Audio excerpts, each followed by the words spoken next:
This is the Gunstock lathe that I was working on in the previous video. You can see the difference between the worked on carriage and the rest of it. The carriage was even dirtier because of course it's on top, but this is the rest of it. I'll get some close-ups here. This is a little winch here to retract the carriage. I haven't quite figured out how to hook that up yet. You can see some pulleys down there that drive both through this pulley and that rod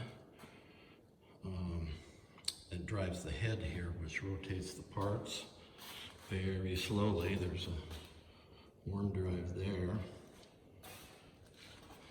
And this is how the power gets to the carriage. Here's the saw that does the shaping, and the pulleys that drive the whole mechanism here. As you can see, I've got some work to do yet, but hopefully we'll get this together.